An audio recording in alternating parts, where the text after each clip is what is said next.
This video, we will talk about 5 easy and cost-effective ways of staging your home yourself and give you some do's and don'ts. Remember, part of staging your home is the prep work. Prepping is a huge step to staging. Third Thursdays mean we have Nilou here with us. Nilou is an interior designer and a huge part of Redfin's concierge service.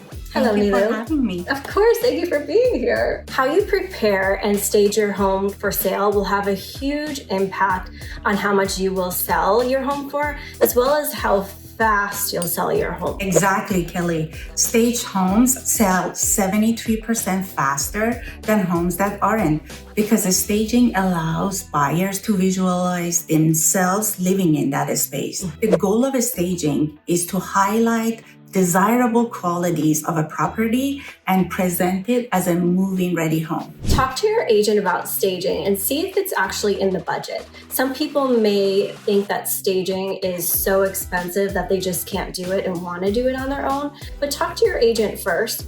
Run the numbers and see if it is in the budget, because if it is, it will pay for itself and most likely get your home sold for more in less time, which will totally make the price feasible. If not, it's okay. In the meantime, here are some must-dos on your own. Number 1, declutter. Clutter in someone's home can easily become the focal point and draw attention away from the home itself. And while I love personalizing the space one lives in, when you decide to list your home, it's best to give the potential buyers a starting point for their new life and their new home. Here's my suggestion, and I wish I had taken this advice when I listed my home.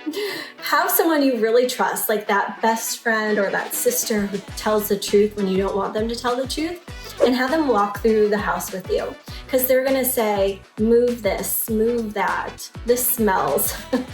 Like they're gonna point out things that you've become accustomed to seeing. And I feel like when you're in a home for a while, you start getting beer goggles. It's like you're not seeing things that others will when you first walk through. Okay, Nilou, confession. When I listed my home, I was very guilty of this. At first, the feedback from like all the neighbors and everyone came through were, oh my God, I love that. Where did you buy that? Can we buy everything that's in your house? Basically, they liked my style. But if you think about it, their eyes were getting detracted from the house. They were liking my knickknacks. After so many showings, an agent said in her feedback, you need to declutter. There's too many knickknacks. And I didn't like her tone, but the truth, it was honest and it was true.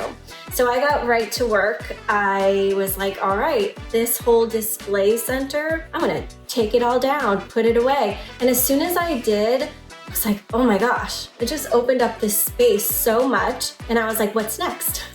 I went to the next corner. I went to the wall that I had like 12 family photos. They were like the really pretty squares, but it took away from that whole wall. I took it down and that whole wall opened up the space. Absolutely, Kelly. I see that every day when I go to sellers' homes. After decluttering and depersonalizing, it's like night and day. Number 2 on the list is deep cleaning, another must-do on the list. You don't want visitors to be put off by any stains or raise questions about the conditions of the property based on lack of cleanliness. After all, a simple dust stain on a ceiling or wall can be mistaken for a leak, damage, or such. So I'd say it's important to make note of imperfections that can be remedied with cleaning or touch-ups beforehand. When I'm showing homes, my eyes automatically go to ceilings. I am always looking up, I'm looking around vent covers, I'm looking for those minor like stains that could be a red flag. And every once in a while, that red flag is just a child who threw slime on the ceiling. They took it down, but it left like a mark there. Remember, this is a deep clean, and many times worth the money to have a professional cleaner come as you want, baseboards cleaned, light fixtures, dusting, windows, blinds, appliances, etc., vents. Every corner needs to be detailed. It's worth it. Absolutely. Number 3, paint.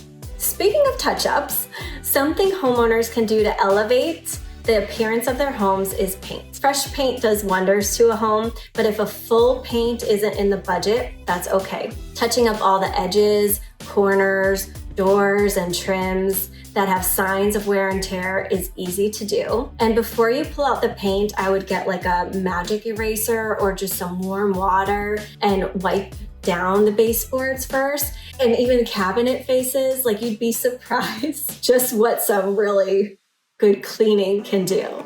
And then if it still needs the touch up, then definitely do that. Just be careful with your paint choices. Stick to what is there or make it like a bright white is usually a safe.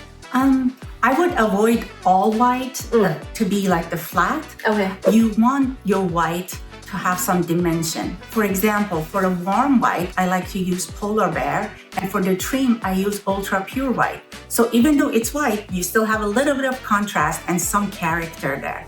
And don't forget your front door. Be sure to check out the video that Nilou and I made on front door colors. Number 4, switch it up. Changing the covers of the light switches and outlets. They are made of plastic and over time tend to look outdated and change color.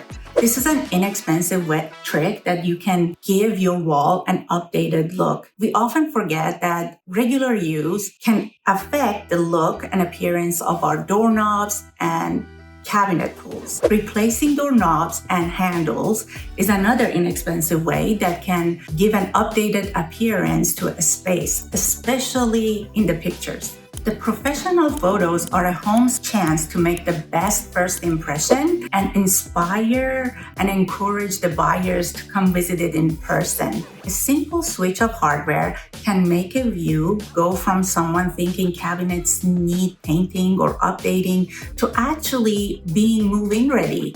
In fact, another fun tip to add instant value and an updated feature on a minimal cost is making sure the cabinets soft close. You can buy these in bulks and they are easy to install. They are not a must-have, but they are a very nice feature that most buyers will appreciate.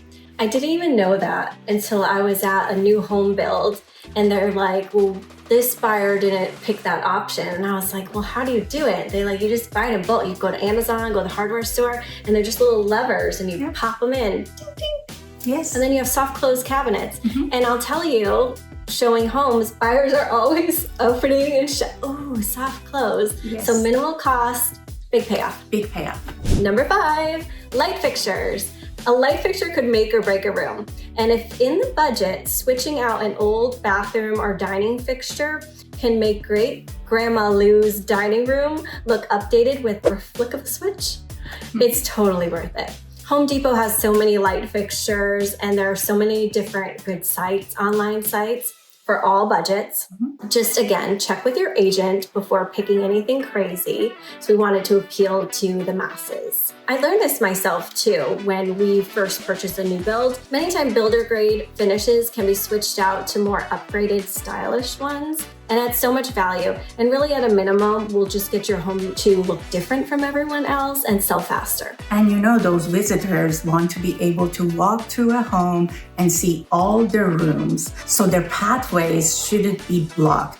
When you stage a home, you should always keep the function of each room in mind. Avoid overcrowding it with pieces of furniture that don't belong in that room. It's good to remove what you're not using, and if it is big, clunky items, move it out. Less is more, pre-pack. Okay, this is a bonus 6. How does your home smell? Many smells come from cooking, pets, smoking, never opening your windows. Get rid of it.